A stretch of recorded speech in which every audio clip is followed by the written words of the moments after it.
करो सभी साजों की। उठाओ अपने हाथों को। मैं बहुत महीनों से आपको यह बात बोल रहा हूं, 2023 के मिड से, कि हमें तैयार रहना होगा एक इकोनॉमिक डिप्रेशन,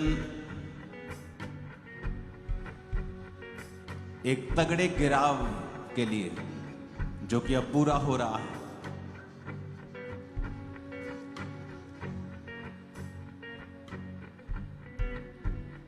अपने हाथों को उठाकर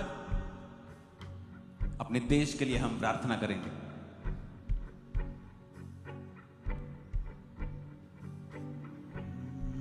रूनू खलासी मिल गए, रूनू खलासी मिल गए। खुदावंद को कहो परमेश्वर, बहुत से लोग उठें और इस देश की सेवा करें। बहुत से लोग उठें और तेरे नाम का प्रचार करें। अपने हाथों को उठा के कहो परमेश्वर से।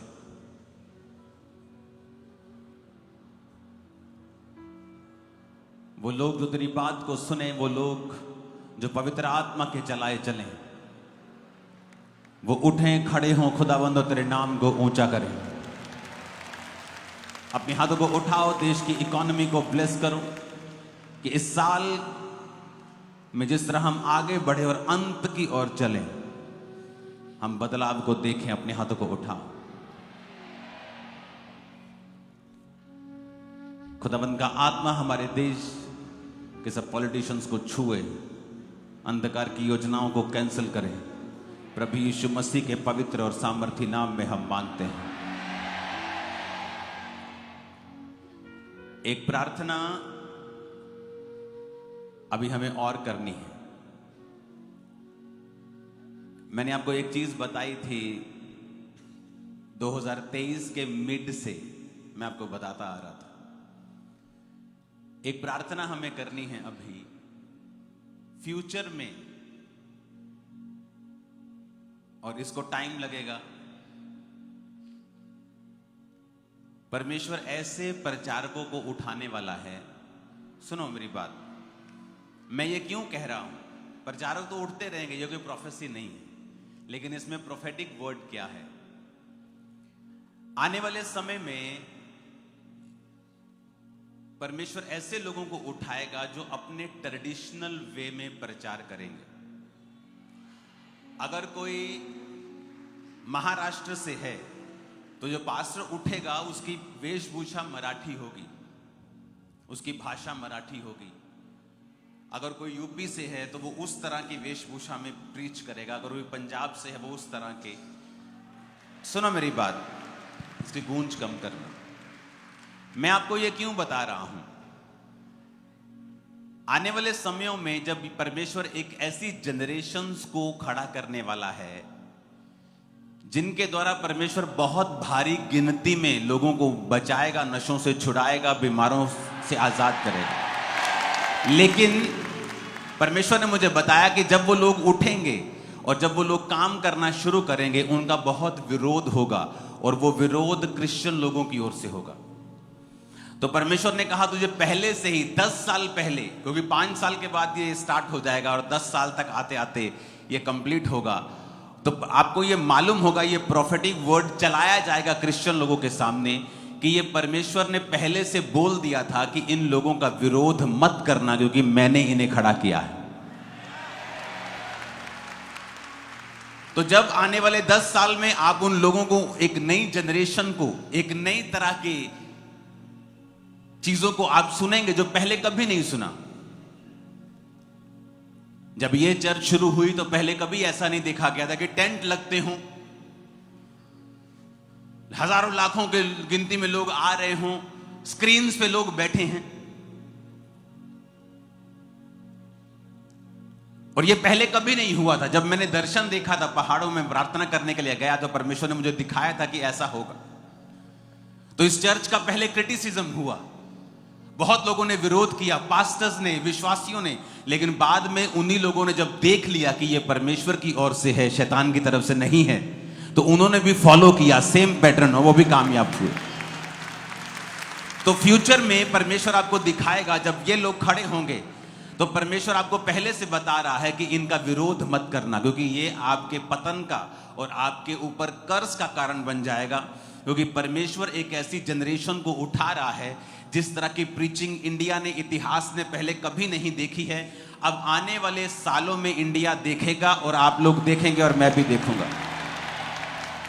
तो हमें पहले से मालूम होगा कि इस तरह के प्रचारकों को, इस तरह की नई चीजों को, क्योंकि परमेश्वर जो करता है पहले कभी नहीं हुआ होता।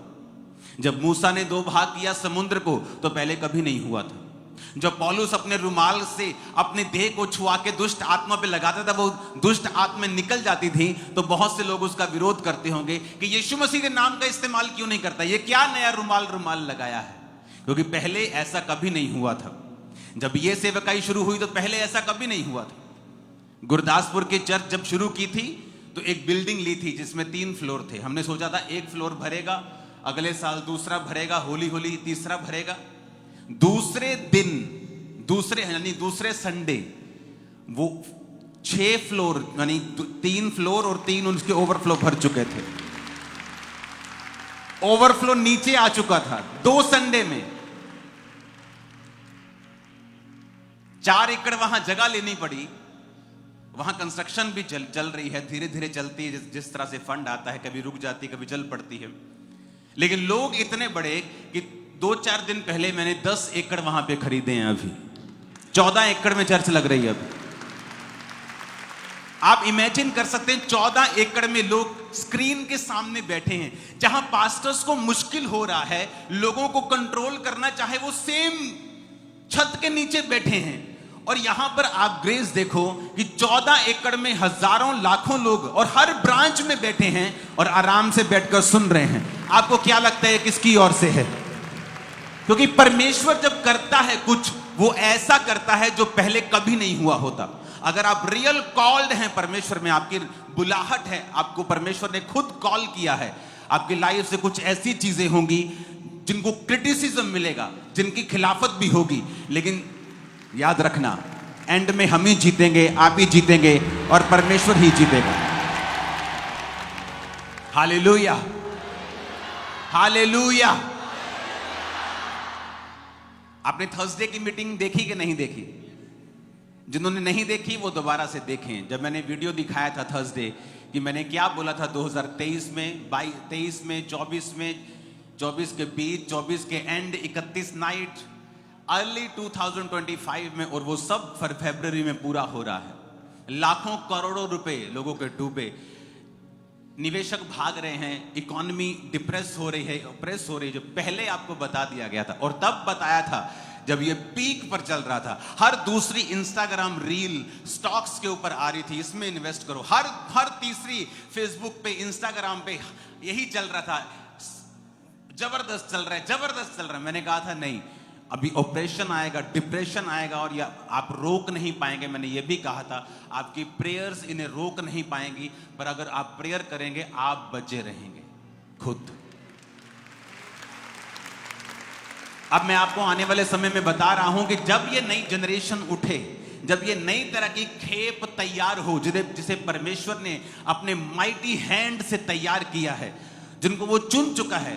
हो सकता है आप में से बहुत से लोग हों, आप नहीं जानते हों, लेकिन मैं आपको बता रहा हूं, जब परमेश्वर उन माइटी हथियारों को, जिन्हें वो गर्भ में से चुन चुका है और जिन्हें में ठहरा चुका है, और जब टाइम होगा, जिस तरह बाइबल कहती है जब समय हुआ, तो उसने अपने बेटे प्रभु यीशु मसीह को बुला लिया सेवकाई के लिए। और जब समय होगा, इस जनरेशन को परमेश्वर बुलाएगा, तो ये माइटी जनरेशन एक हथियार बन के परमेश्वर में इस्तेमाल होगी और लाखों करोड़ों रूहें बचाई जाएंगी यीशु मसीह के नाम। और जहां पर टीवी नहीं पहुंच सकता, इंटरनेट नहीं पहुंच सकता, आप बोलेंगे टीवी इंटरनेट तो हर गांव में है। मैं आपको बता रहा हूं, जो परमेश्वर कह रहा है मैं बोल रहा हूं। जहां टीवी नहीं पहुंचा, लोग नहीं पहुंचे, ये जनरेशन वहां जाकर भी काम करेगी और जबरदस्त काम करेगी। और ये ऐसी जनरेशन होगी जो गरीब से गरीब के पास भी जाएगी और उस शहर के एमएलए के पास और उस स्टेट के मुख्यमंत्री के पास जाकर भी प्रीच करेगी। और ये डरने वाली जनरेशन नहीं होगी। ये गिदोन की तरह खड़ी होगी, ये पतरस और पौलुस की तरह काम करेगी। आमीन। मेरे को खड़कने वाला चाहिए, शैतान को हिलाने वाला। और परमेश्वर ने मुझे बताया कि मेरे लोगों को पहले से बताना है कि इन लोगों का विरोध मत करना, क्योंकि आज बहुत से इंटरनेट पे धर्मी बने हुए लोग हैं, तो इन लोगों का विरोध मत करना।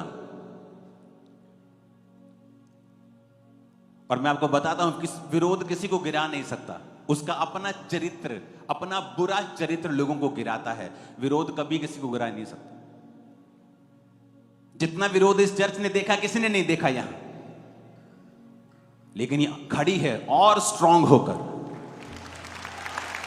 क्योंकि विरोध आपको नहीं गिराता, आपका बुरा चरित्र, आपके बुरे कर्म जो हैं वो आपको गिराते हैं।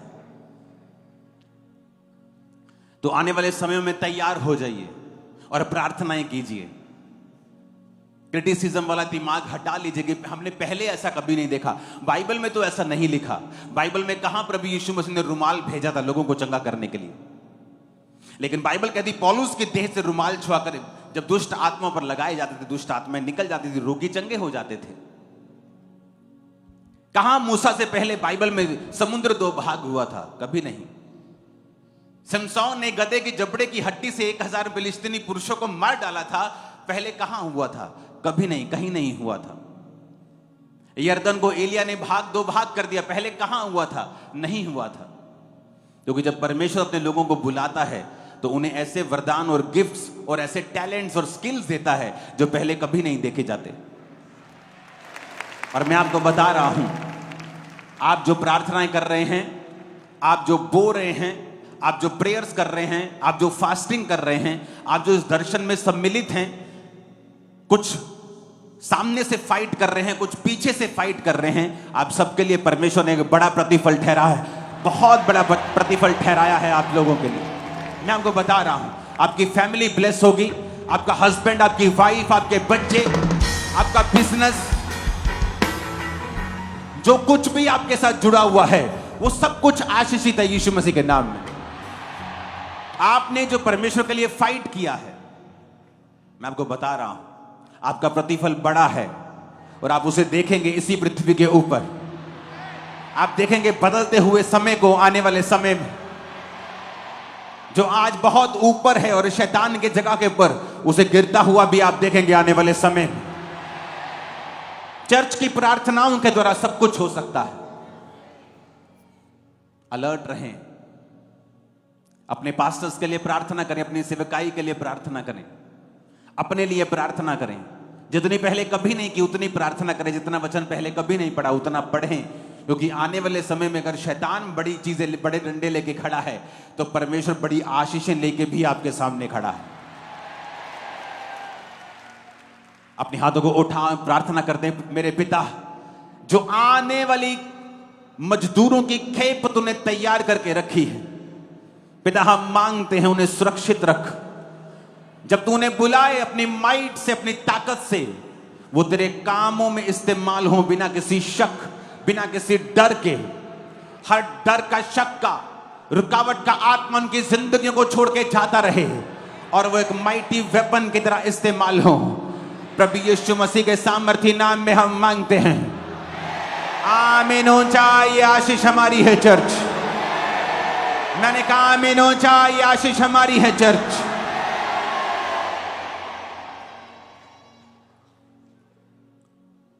दो तरह के लोग होते हैं, एक तो फ्लो के साथ चलने वाले, हवा इधर की है तो इधर चल पड़े, उधर की है तो उधर चल पड़े। विरोध हो रहा है तो कुछ दिन रुक जाते हैं, चर्च नहीं जाते, जब ठीक ठाक माहौल हो गया तो फिर चर्च में निकल पड़ते हैं। तो परमेश्वर का आत्मा बता रहा था कि जो विरोध आप देख रहे हो स्टेट्स में, अलग अलग जिन स्टेट्स में आप विरोध देख रहे हो, उन स्टेट्स में सबसे अधिक प्रभु का काम भी आप देखोगे। और परमेश्वर चुन चुका है लोगों को, और परमेश्वर जाहिर कर रहा है उनको, और बहुत से लोग नए खड़े होंगे, बड़ी बड़ी मिनिस्ट्रीज को वो चलाएंगे, बहुत से लोग खड़े होंगे और माइटी वेपन की तरह इस्तेमाल होंगे और परमेश्वर के लिए प्यासे होंगे वो। मैं आपको बता रहा हूं, और कोई दुनिया की ताकत इसे रोक नहीं सकती।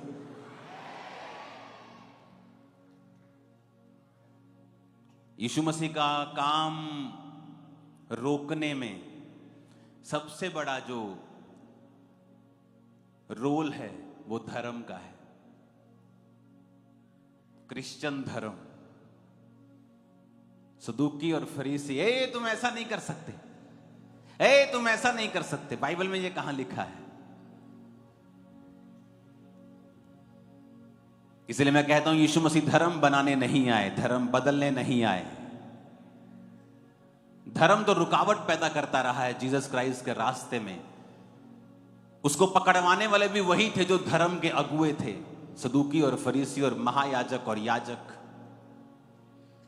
इसलिए परमेश्वर का आत्मा अपने लोगों को बता रहा है पहले ही कि जब ये नई खेप तैयार होगी मजदूरों की, जब ये नए हथियार परमेश्वर के माइटी वेपन तैयार होंगे, माइटी हथियार जब परमेश्वर खड़ा करेगा इनको, तो किसी को बताने की जरूरत नहीं पड़ेगी। उनके काम बताएंगे वो परमेश्वर की ओर से हैं, और जो लोग उनका विरोध नहीं करेंगे वो बरकत को पाएंगे। आमीन। अपने घुटनों के बाहर आके अपने हाथों को उठा के जीसस को बोलो, जीसस मैं आपके वचन को सुनने के लिए तैयार हूं, और मैं अपने कान आपके वचनों की ओर लगाता हूं। मांगो अपने हाथों को उठा के ऊंची आवाज में।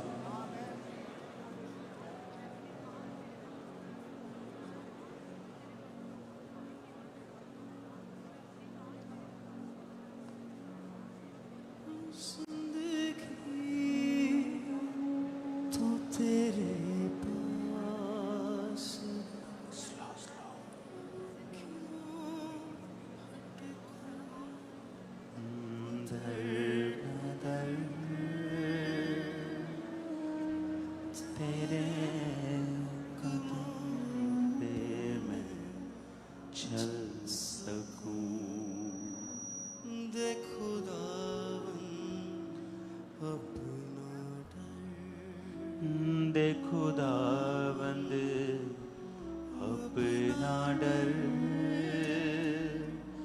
तेरे हुक्मों पर मैं चल सकूं। दे खुदावंद अपना डर, दे खुदावंद अपना डर, तेरे हुक्मों पर मैं चल सकूं। दे खुदावंद अपना डर, जिंदगी तो तेरे पास है, क्यों भटकूं दर बदर, तेरे हुक्मों पर मैं चल सकूं। दे खुदावंद अपना डर खुश कर सकूं। खुदाया तुझे हो पुरपुख्ता ईमान,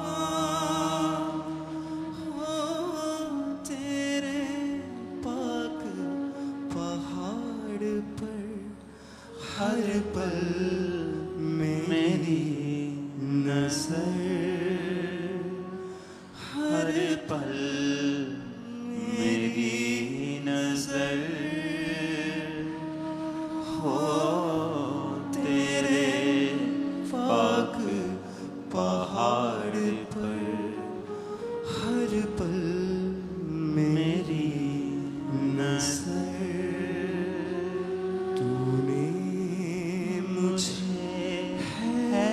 चुन लिया तू बाप और मैं बेटा,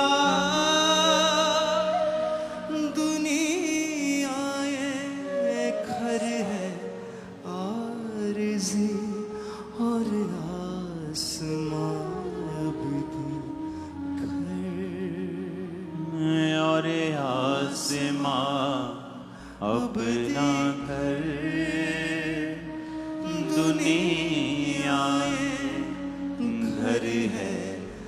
आरज़ी और आसमां और आसमां अब दे घर, दुनिया ये घर है आरज़ी और आसमां अब दे घर। अपने हाथों को उठाओ। जितना आप समझते भी नहीं उतनी जल्दी परमेश्वर हमें लेने के लिए आने वाला है।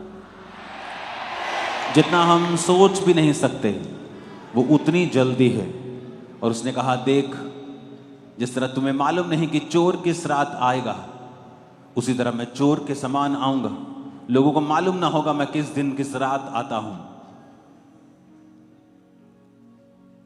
दो स्त्रियां चक्की पीसती होंगी, एक उठा ली जाएगी, एक छोड़ दी जाएगी। जो सिर्फ जिसके दोनों हाथ चक्की पीसने पे हैं वो उठा ली जाएगी, और जिसका एक हाथ दानों के ऊपर भी है और एक हाथ चक्की के ऊपर भी है वो छोड़ दी जाए। दाने इस संसार को भी दर्शाते हैं कि जिसका हाथ संसार पर भी होगा और चक्की के ऊपर भी होगा, जो संसार का भी होगा और चर्च का भी होगा, परमेश्वर ने कहा वो छोड़ दिया जाएगा। लेकिन जो सिर्फ मेरा होगा वो मेरे साथ बादलों पर उठा लिया जाएगा। हर आंख उसे देखेगी, हर आंख उसे देखेगी। धरती का हर कुल छाती पीटेगा, हर आंख उसे देखेगी। वो बादलों पर आने वाला है। कलीसिया बोले आ, ऊंची आवाज में कहें आ परमेश्वर। और आसमां अब दे घर, दुनिया ये घर है आरज़ी और आसमां अब दे घर। अपने हाथों को उठा के कहो, परमेश्वर आज का वचन मुझे सिद्ध करे और मुझे आगे बढ़ाए। प्रभु यीशु मसीह के पवित्र नाम में हम मांगते हैं, आमीन। जितना ऊंचा और लंबा ये ब्लेसिंग उतनी बड़ी है। जोर से जितनी ताकत है हाथों में तारीफ कर दो, जोर से।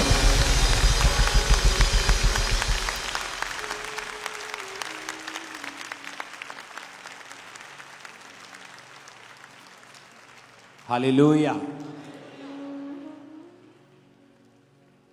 आज स्वर्ग जैसा फील आ रहा है मुझे, आपको आ रहा है पता नहीं।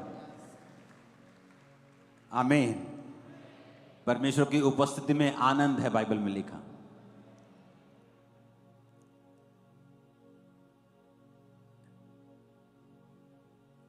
कितनों ने थर्सडे वाली मीटिंग नहीं देखी है? हाथ हिलाना जरा।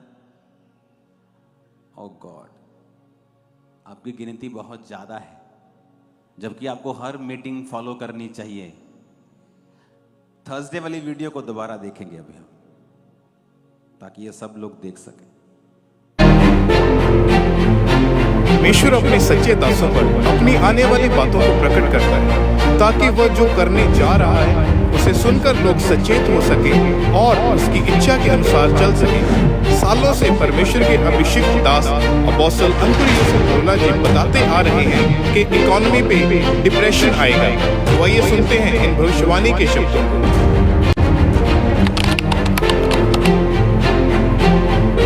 आने वाले टाइम में जो परमेश्वर मुझे दिखा रहा था, मैं आपको बताऊंगा आने वाले टाइम में क्या होगा, किस तरह से फाइनेंशियली ट्रबल्स देश फेस करेंगे। मैं आपको बता रहा हूं, प्रार्थना कर रहे हैं हम, लेकिन मैं आपको बता रहा हूं प्रोफेटिकली कुछ चीजें होंगी जिन्हें प्रेयर्स रोक नहीं सकती, लेकिन प्रेयर जो धर्मी होंगे उनको बचा सकती है, उनको स्ट्रांग रख सकती है, उस परीक्षा के दिन में उनको निकाल सकती है। लेकिन वो कुछ चीजें होंगी जो होंगी ही होंगी, कोई प्रेयर उन्हें रोक नहीं सकती।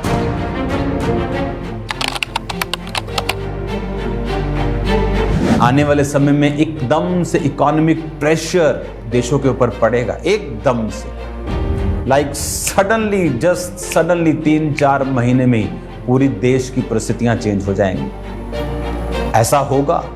प्रेयर्स आपको बचाएंगी, प्रेयर्स मुझे बचाएंगी, लेकिन इसे होने से प्रेयर रोक नहीं सकती। ये परमेश्वर की ओर से निर्धारित हो चुका है।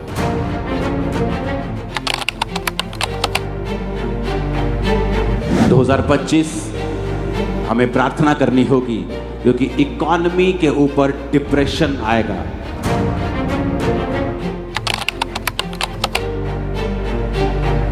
आप जो आने वाले समय का इकोनॉमिक ऑपरेशन है, डिप्रेशन है, आप इसे खत्म नहीं कर सकते, डिले कर लेंगे या खुद बच जाएंगे। और आपको मालूम होगा कि हमें चर्च में पहले से बताया जाता है, परमेश्वर की आत्मा हम पहले से हमसे बात करती है, हमें क्या करना है फ्यूचर के लिए, हमें क्या करना है आने वाले समय के लिए। और आज परमेश्वर के दास के द्वारा बोले गए उन वर्ड्स को हम पूरा होते हुए देख रहे हैं। फरवरी में 17 में से 15 दिन बाजार गिरा है। इस महीने केवल 3 दिन कारोबार बचे हैं। अगर इन 3 दिनों में भी निफ्टी में गिरावट जारी रही तो 34 साल में तीसरी बार ऐसा होगा। जो विदेशी निवेशक है उनका भारत से भरोसा घट गया है। वे हर महीने कई हजार करोड़ रुपया भारत के बाजार से निकाल रहे हैं और शेयर बाजार गिरता जा रहा है। सरकार के दावों से अलग बाजार अलग अलग सच्चाइयां हर दिन बता रहा है। अगर निफ्टी एक और महीना गिर गया तो 28 साल में पहली बार होगा जब निफ्टी लगातार 5 महीने तक गिरता रहेगा। ऐसा मार्केट के 34 साल के इतिहास में सिर्फ 2 बार हुआ है। घरेलू शेयर मार्केट में किस स्तर की गिरावट आ रही है, इसका अंदाजा आप ऐसा लगा सकते हैं कि सिर्फ फरवरी भर में अभी तक शुरुआत से अब तक सेंसेक्स करीबन 2500 अंक टूट चुका है। वहीं सेंसेक्स अपने ऑल टाइम हाई से 10,500 अंक से भी ज्यादा नीचे पहुंच चुका है। 27 सितंबर को सेंसेक्स ने 85,978 अंक का ऐतिहासिक स्तर छुआ था। पिछले 28 सालों में जो नहीं हुआ वो शेयर बाजार में इस वक्त हो रहा है। लाखों लोगों के करोड़ों रुपए डूब चुके हैं और जो अभी भी मार्केट में होल्डिंग पोजीशन पर हैं उनकी सांसें अटकी हुई हैं कि भैया अब आगे होगा क्या। और ये आपको बता दिया गया था, एक बार नहीं।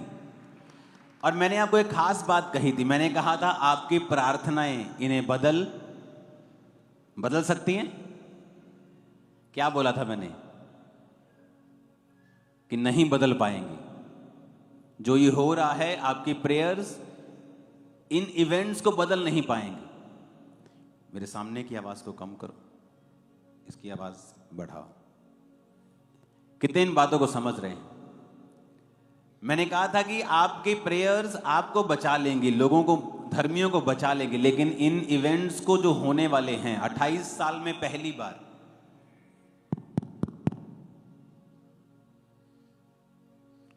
हल्का फ्लैट करो इसे।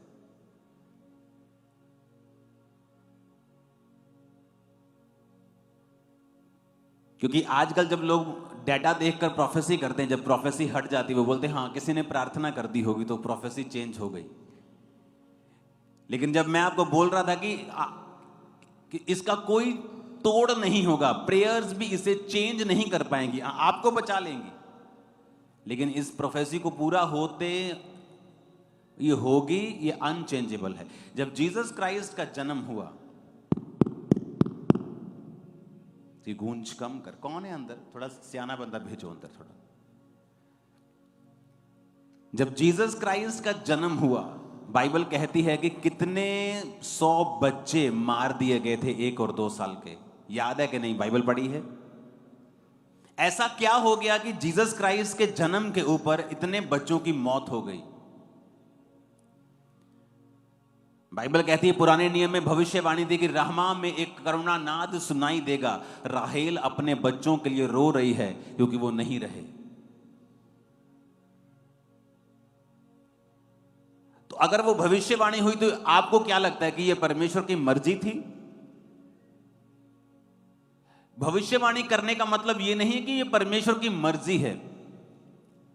भविष्यवाणी का मतलब है कि आने वाले समय का जो इवेंट है, जो घटनाएं हैं, वो क्या होंगी, परमेश्वर का आत्मा पहले से बता देता है। अब जीसस क्राइस्ट के जन्म पर जितने बच्चों की मौत हुई, क्योंकि जब राजा को बताया गया कि बैतलहम में एक राजा का जन्म हुआ है, जोशी आके उसे कहते हैं कि राजा का जन्म हुआ है। राजा घबरा, कहता कौन सा राजा? मैं राजा हूं। कहते नहीं नहीं, आने वाले समय में वो राजा होगा और उसका जन्म हुआ है।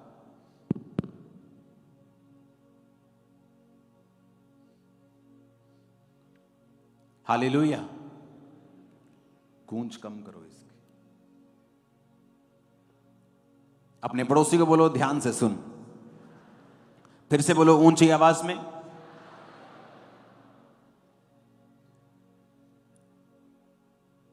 और वो प्रोफेसी यीशु मसीह के जन्म से कितने 100 साल पहले लिख दी गई थी। तो क्या वो परमेश्वर की मर्जी थी? नहीं, वो परमेश्वर की मर्जी नहीं थी।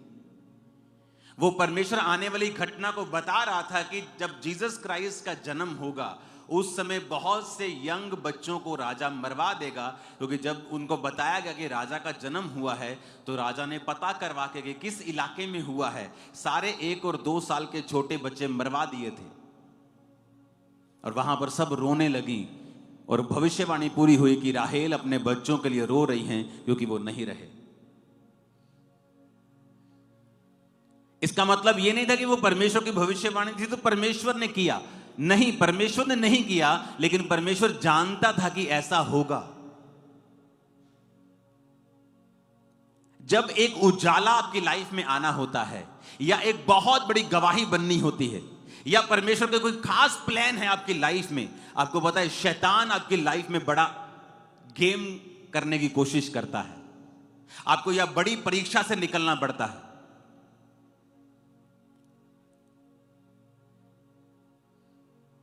एक प्रॉफिट, असली प्रॉफिट,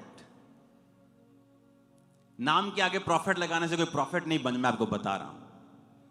और उसकी कॉलिंग थी कि वो जब पियानो बजाता था तो परमेश्वर का आत्मा उससे बात करता था।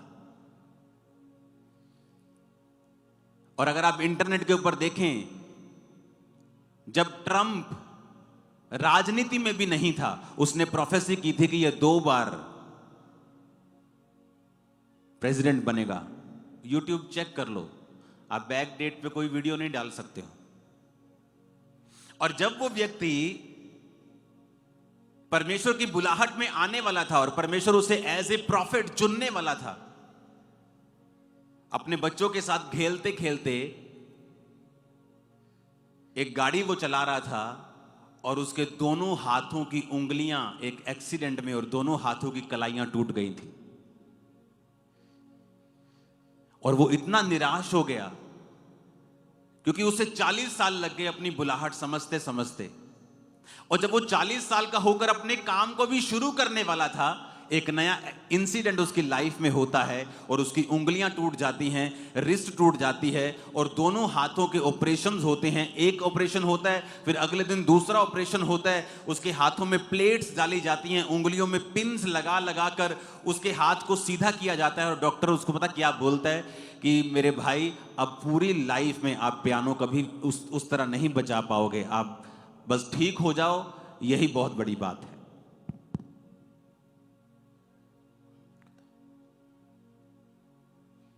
और उसने अपनी गवाही में लिखा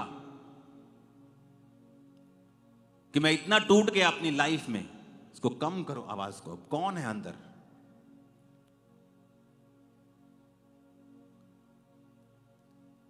कहता मैं इतना टूट गया अपनी लाइफ में कि मेरे सामने सिर्फ अंधेरा नजर आ रहा था। एक तरफ से मेरा विरोध हो रहा था, एक तरफ से मैं अपनी कॉलिंग को प्रूफ करने के लिए कि मुझे प्रभु ने ही चुना है संघर्ष कर रहा था, और दूसरी तरफ से मेरे हाथ टूट गए और लोग कहने लगे कि परमेश्वर ने इसको सजा दी है।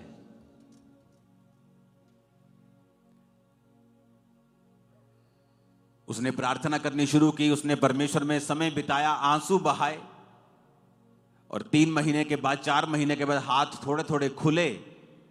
और कहता जब मैं पियानो मैंने बजाना स्टार्ट किया, ये दुनिया का सबसे भयंकर दर्द था जो मुझे होता था, पर अपनी बुलाहट को मैंने छोड़ा नहीं। कहता डॉक्टर की बात सही साबित हुई, मैं उस तरह पियानो नहीं बजा पाया, बल्कि उससे भी अच्छा अब मैं बजाने लगा था, उससे भी बेटर। कहता उसकी बात सही थी कि मैं उस तरह पियानो कभी नहीं बजा पाऊंगा। कहता अब मैं जब पियानो बजाने लगा तो परमेश्वर का आत्मा मुझसे बात करता था। 9/11 की प्रोफेसी, ट्रंप की प्रोफेसी, ऐसी बहुत सारी घटनाएं जो 5-10 साल बाद होनी थी, उसने प्रोफेसी की और पूरी दुनिया ने उसको विटनेस किया। आज वो खुदा का दास परमेश्वर के पास है।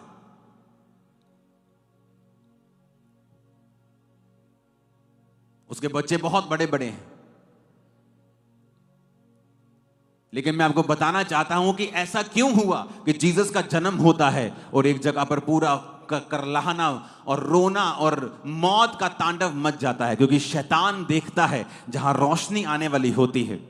आपकी लाइफ में जब वो देखता है वो कोई बड़ा काम परमेश्वर करने वाले हैं। शैतान ने जब देखा कि जीसस क्राइस्ट का जन्म हुआ, अब इन्हीं इलाकों में साल्वेशन होगी, इन्हीं इलाकों में मुक्ति होगी, इन्हीं इलाकों में चंगाई होगी, इन इलाकों में लोग शैतान से छुड़ाए जाएंगे, उसने एक अनदर मैसेज देने की कोशिश की कि देखो जीसस का जन्म हुआ और सब तरफ रोना और करलाना और आंसू चल रहे हैं। और आज भी शैतान यही मैसेज देने की कोशिश करता है। जब आप मसीह में चलने लगते हैं कोई घटना हो जाती है, आप मसीह में चलने लगते हैं मेरे बिजनेस को आग लगा दी, आप मसीह में चलने लगते हैं अचानक से एक बीमारी घेर लेती है, आप मसीह में चलने लगते हैं और वो भी तब जब आपको लगता है कि अब मुझे ये काम करना है, मैं तैयार हूं। और हमें लगता है अगर परमेश्वर मुझे इस्तेमाल करना चाहता है तो ये क्यों हो रहा है मेरे साथ।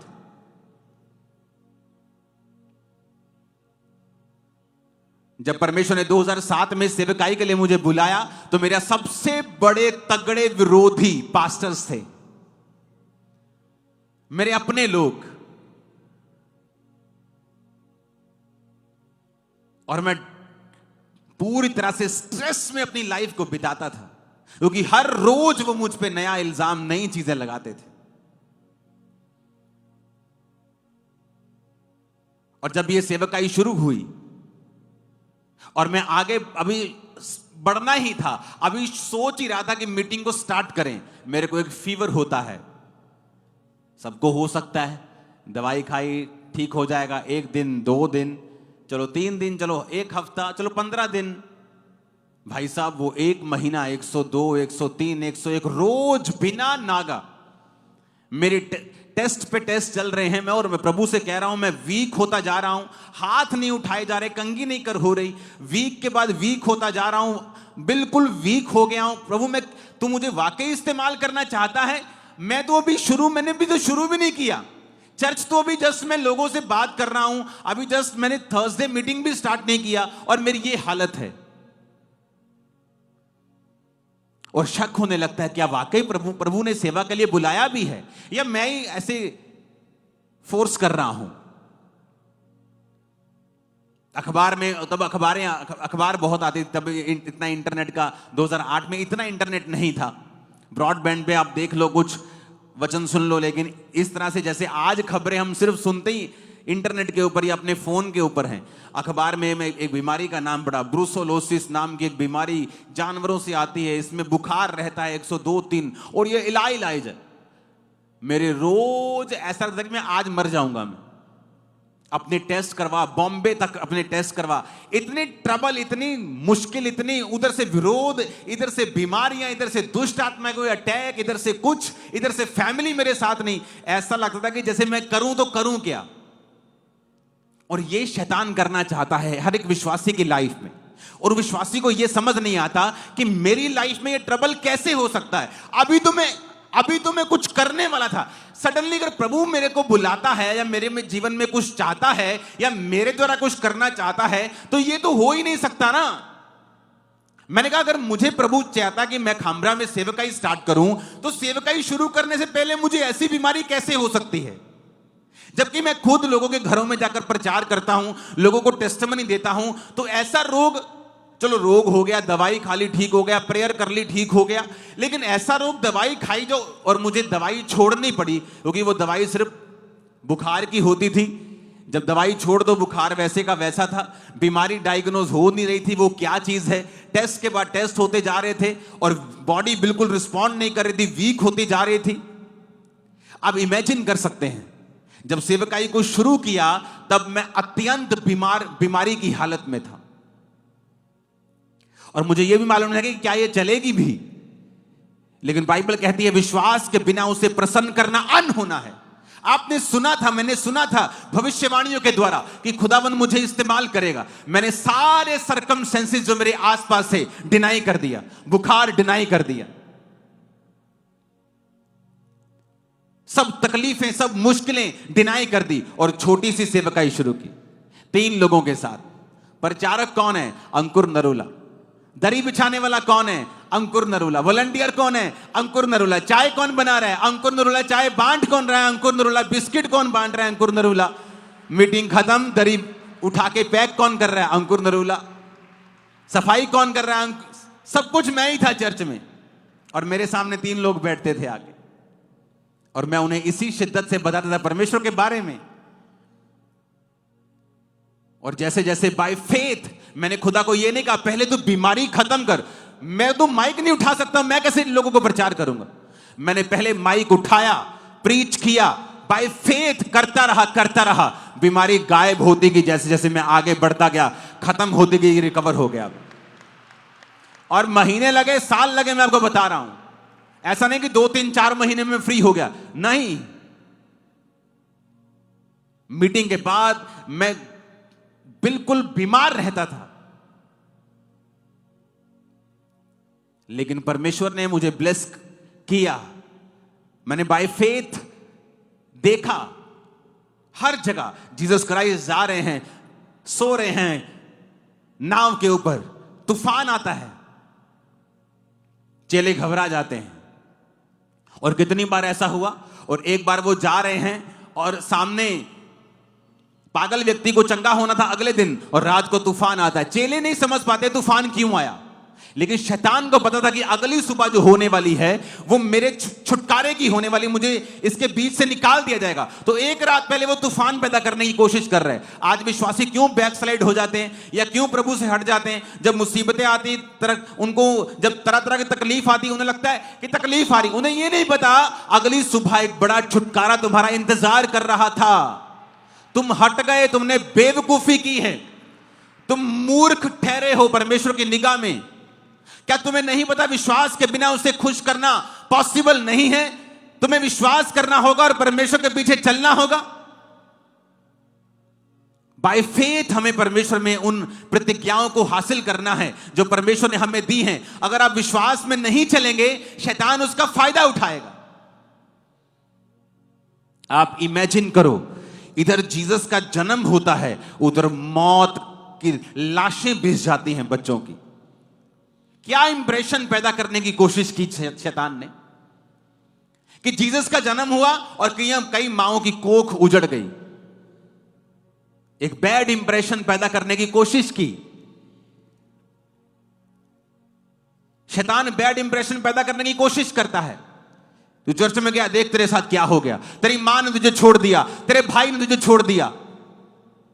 वो बैड इंप्रेशन बहुत छोटा है, जो बरकत आने वाली है वो आसमान भर के है, जो आशीष आने वाली है वो दुनिया भर की है, जो दुख है वो इंच भर का है, पल भर का कलेश है, और महिमा अनंत होगी, तुम और तुम्हारा परिवार उसे हासिल करोगे। आमीन खड़कने वाला चाहिए, पूरी पंडाल के बाहर जाए आमीन। हालेलुया। लेकिन विश्वासी आज समझ नहीं पाता। उसे लगता है मैं क्रिश्चियन हूं, मैं कैसे बीमार हो सकता हूं? मैं क्रिश्चियन हूं, मेरे बिजनेस में ट्रबल कैसे हो सकता है? मैं क्रिश्चियन हूं, हमारे घर में यह मुसीबत कैसे आ सकती है? उसे यह नहीं पता कि शैतान तुम्हारा दुश्मन है। यह प्रभु नहीं कर रहा, शैतान कर रहा है, एक बैड इंप्रेशन क्रिएट करने के लिए। एक बैड इंप्रेशन क्रिएट हुआ कि कोई राजा जन्मा है, सब तरफ रोना ही रोना है, बच्चों की लाशें सब कब्रिस्तान की ओर जा रहे हैं, भर भर के दबा रहे हैं, सब रो रहे हैं। कैसा इंप्रेशन क्रिएट करने की कोशिश की। लेकिन एक समय आया जब वो सारी दुनिया जीसस के पीछे, 450 करोड़ यीशु मसीह के पीछे हैं।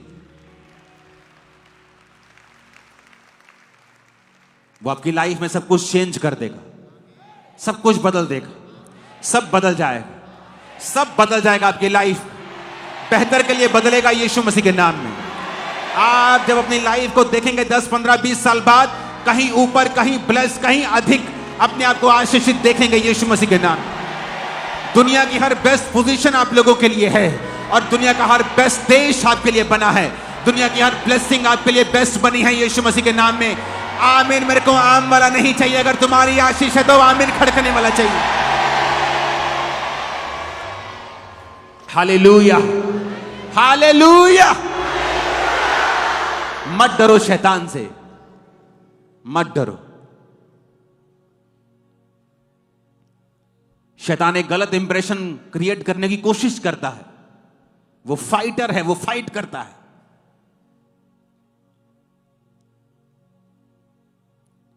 तू क्रिश्चियन, तेरे साथ ऐसा कैसे हो सकता है? तू क्रिश्चियन है, तेरे घर में ऐसा कैसे हो सकता है? तू क्रिश्चियन, तेरे को ये बीमारी कैसे हो सकती है? एक बैड इंप्रेशन शैतान क्रिएट करने की कोशिश करता है जब आप खड़े रहते हैं। इसलिए वचन कहता है, याकूब कहता है कि जब तुम दुखी हो तो प्रार्थना करो। तो अपने आप को प्रार्थना में दें, खुदा से बात करें, खुदा को कहें कि जो शैतान कर रहा है उसे वो नाश करे और आपको उठाए और खड़ा करे।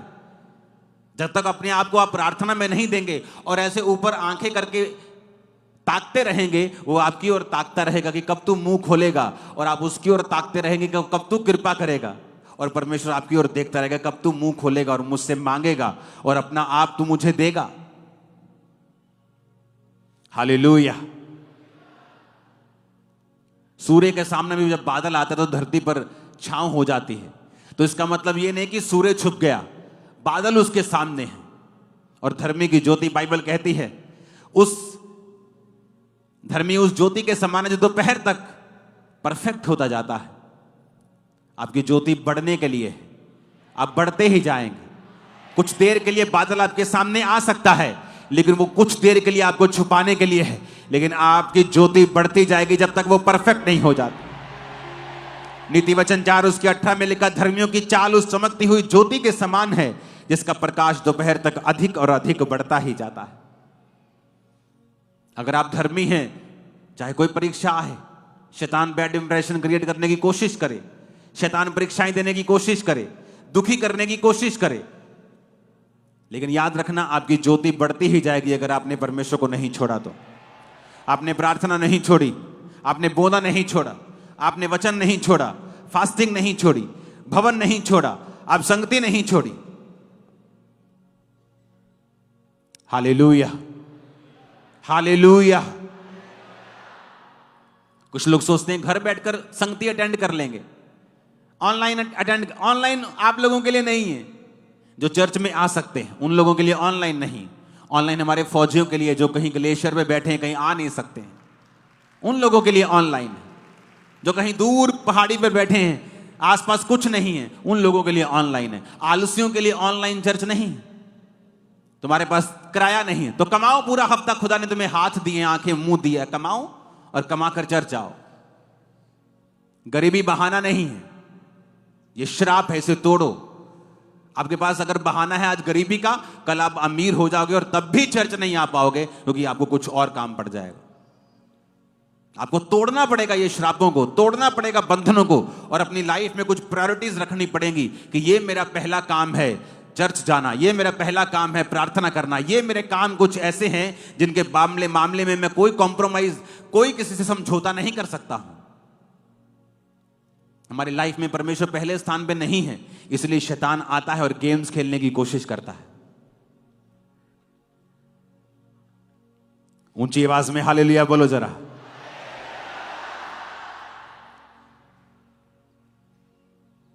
आपको यह ध्यान रखना है, अगर आप बढ़ते बढ़ते रुक गए हैं ये तो भी सही नहीं,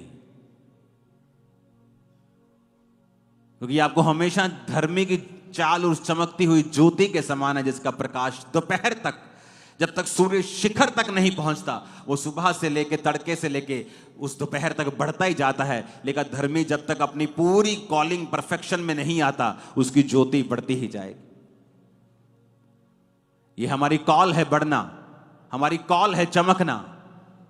आज से आपके बच्चे और आप चमकेंगे, और इतना चमकेंगे, इतना चमकेंगे, शैतान की आंखें अंधी कर देंगे आपकी चमक से। आमीन। ऊंचा ये आशीष हमारी है चर्च। खुदावंद आपको ब्लेस करता है जब आप ऐसे समयों में भी खुदावंद की प्रेज करते हैं। आप जानते हैं बहुत से लोग अपनी लाइफ में श्रापित क्यों हैं? क्योंकि उन्होंने अपने चरित्र से परमेश्वर के नाम की बदनामी की है। आज जब कोई रेप करता है, बदनामी करता है परमेश्वर की, अपने चरित्र से हटकर काम करता है तो लोग ये नहीं कहते ये पादरी, लोग बोलते क्रिश्चियनिटी पे अटैक करते हैं। जब वो पादरी कहते हैं तो सब पादरियों की लिस्ट में सब आते हैं, और एक गलत व्यक्ति की वजह से सब लोगों पे उंगली उठाई जाती है। जब एक फेक निकलता है तो लोग सबको फेक समझते हैं। इसलिए मैं कहता हूं पर्सनल जिम्मेवारी लो खुदाबंद की, कि परमेश्वर मैं तुझे फेल नहीं करूंगा, मैं अपने जीवन में इस तरह से चलूंगा कि मैं तेरे वचन को पूरी तरह से कंप्लीट करूंगा। और ऐसे लोगों को बिल्कुल शर्म भी नहीं, क्योंकि शर्म तो है ही नहीं। अगर होती तो इतने गलत काम कभी भी ना होते। अगर आपने नशा छोड़ा है और आपने टेस्टिमनी दी है, उस टेस्टिमनी को बना के रखें। आप प्रभु को फेल कैसे कर सकते हैं? आप जब उस गवाही को देते रहेंगे, परमेश्वर एक बड़ी गवाही आपकी लाइफ में देगा। और ऐसा ही होता है, आप जो आपके पास है आप उसे बोते हैं, परमेश्वर आपको वापस करता है। हालेलुया। और यही मकसद आपका चर्च में आने का है। आज आपने प्रोफेटिक वर्ड को सुना, आपको उसके लिए प्रार्थना करनी है। आज आपने अपने पास्टर के लिए प्रार्थना करनी है, अपने चर्च के लिए प्रार्थना करनी है, अपने अगुओं के लिए प्रार्थना। आपको प्रार्थना करते रहना। आपको मालूम होगा कि मुझे प्रार्थना करते रहना, क्योंकि मुझे ये चीज बोली गई है। आप सिर्फ प्रभु के भवन में आशीष लेने के लिए नहीं आए हो, आप सुनने के लिए भी आए हो कि परमेश्वर क्या चाहता है, आने वाले समय में परमेश्वर का क्या प्लान है, और मुझे किस तरह से प्रार्थना करनी है, और अपने पर्सनल जीवन में भी किस तरह से चलना है। आप सेम नहीं है यीशु मसीह के नाम में। मैंने कहा आप सेम नहीं है यीशु मसीह के नाम में। Hallelujah, hallelujah.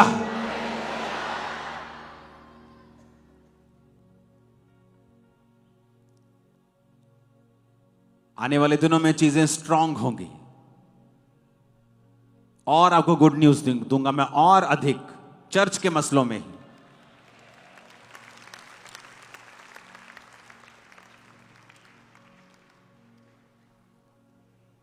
बहुत स्ट्रांग सिस्टम में बनाने वाला हूं। आप बिना आपके केस बिना सॉल्व हुए आप यहां नहीं बैठेंगे, आपके केस सॉल्व होंगे। मैं आपको बता रहा हूं। आप मत सोचो कि यहां लाखों लोग बैठे हैं तो मेरे को आपका मालूम नहीं। आप ट्यूसडे काउंसलिंग पे आते हैं, आप चाहे मुंह से ऐसे ही कह दें कि मुझे पापा से मिलना है, आपकी शक्ल सीधा मेरे मोबाइल पे पॉपअप होती है, पटक। ये आदमी मिलना चाहता है। तो मत सोचो कि आप लाखों हैं तो आपकी केयर नहीं। एक और टीम मैं तैयार कर रहा हूं, इसी साल मैं आपको वो दे दूंगा। मैं आपको बता रहा हूं, माइक्रो टाइटनिंग करूंगा, माइक्रो छोटा छोटा भी मैं आपको बता रहा हूं। स्मॉल स्मॉल चीजों में भी मैं आपको अगुवाई करूंगा।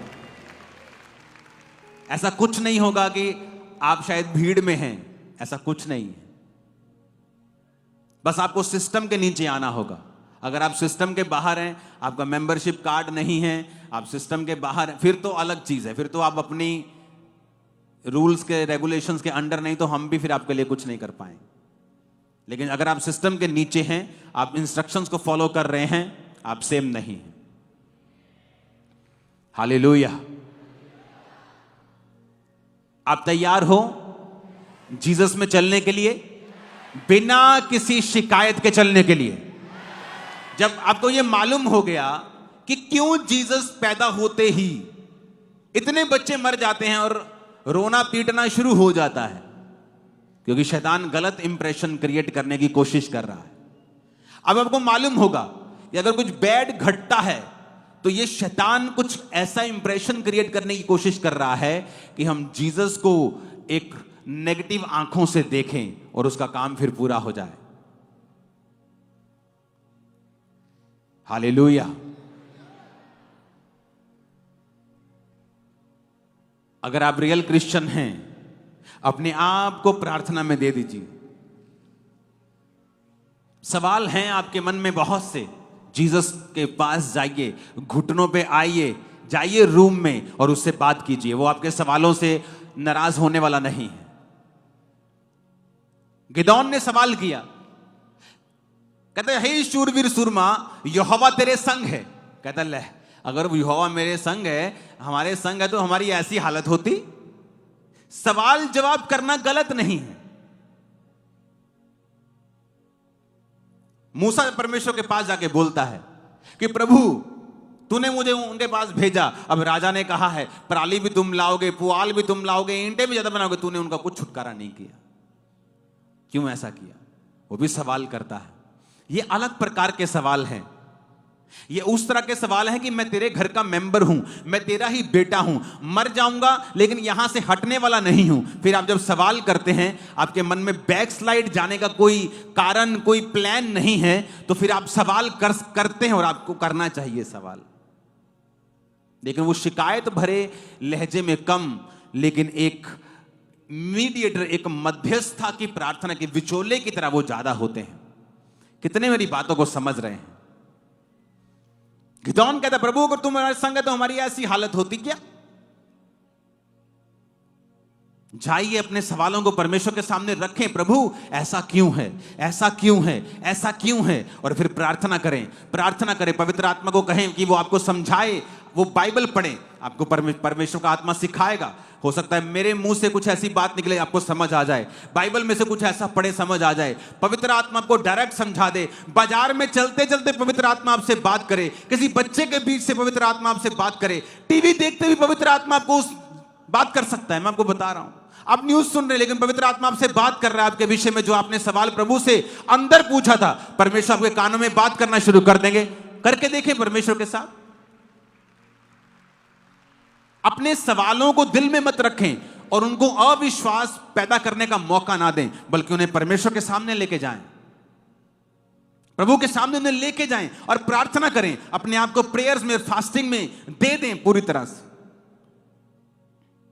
बहुत से लोगों की लाइफ में काम नहीं हो रहा, प्रार्थना की कमी, सवाल हैं लेकिन प्रेयर नहीं, फास्टिंग नहीं है, कभी बोया नहीं, कभी टाइथ नहीं, कभी स्पेशल सीड नहीं, प्रेयर नहीं, फास्टिंग नहीं, चर्च के किसी काम में हिस्सा नहीं, तो आप एक एक्टिव मेंबर नहीं हैं। आप प्रभु के घर में लगाए जाते हैं, रोपे जाते हैं, वहीं बोए जाते हैं और वहीं बढ़ते हैं। अगर आप लगाए नहीं गए हैं प्रॉपर, कभी इधर कभी उधर कभी उधर, आपका कोई कुछ नहीं कर सकता। हालेलुया। बाइबल कहती परमेश्वर एक एग्जाम्पल आपको देता है। पौलुस, पतरस, उसने कहा एक एग्जाम्पल की तरह प्रेरितों को फॉलो करो। वो कोई भी हो सकता है, एक व्यक्ति को पकड़ो, उसकी लाइफ को फॉलो करो, पूरी तरह से जुड़ जाओ उस मिनिस्ट्री के साथ, फिर देखो परमेश्वर कितने काम करता है। आज प्रॉब्लम क्या है? उसको भी सुनना है, इसको भी सुनना है, इसको भी सुनना है, इसको भी सुनना है, और रहना किसी का नहीं है। वो एक आत्मिक व्यभिचार है। आदमी कहीं का नहीं पहुंचता, कोई व्यक्ति उसे ड्यूटी नहीं देता, कुछ काम परमेश्वर उसे ढंग का देता नहीं, क्योंकि अगर परमेश्वर आपको काम ढंग का देगा, आप 10 लोगों को सुनते, आप उसी चर्च में कंफ्यूजन पैदा कर देंगे और आसपास के लोगों को भी कंफ्यूज कर देंगे। तो परमेश्वर कहता है पहले मन बनाओ, किसको फॉलो करना है, मन बनाकर फिर उसी चीज को फॉलो करो, उसी मिनिस्ट्री के सारे रूल्स फॉलो करो, वहीं बोना है, प्रार्थना करनी है, सिस्टम समझना है, सेवकाई में आना है। देखो फिर क्या होता है। अलग मसा काम करेगा आपके लाइफ में, पहले कभी नहीं किया, अलग काम करेगा।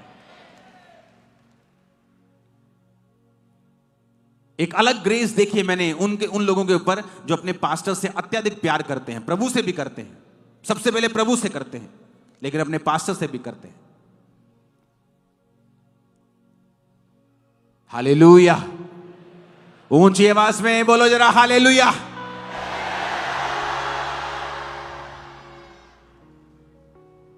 तभी आप कहीं पहुंच पाएंगे जहां परमेश्वर आपको लेके जाना चाहता है।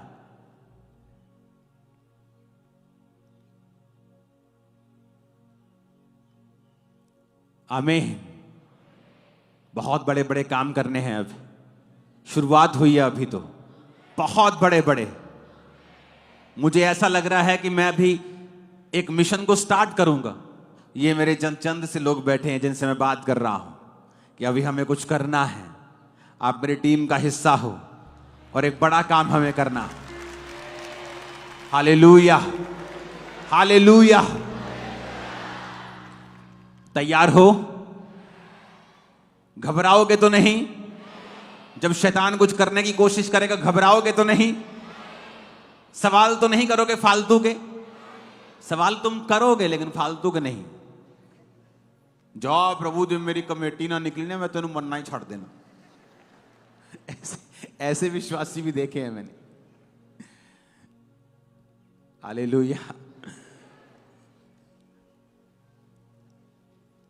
उन्होंने लगा प्रभु हैं तो मैंने मन्ना छाड़ देना।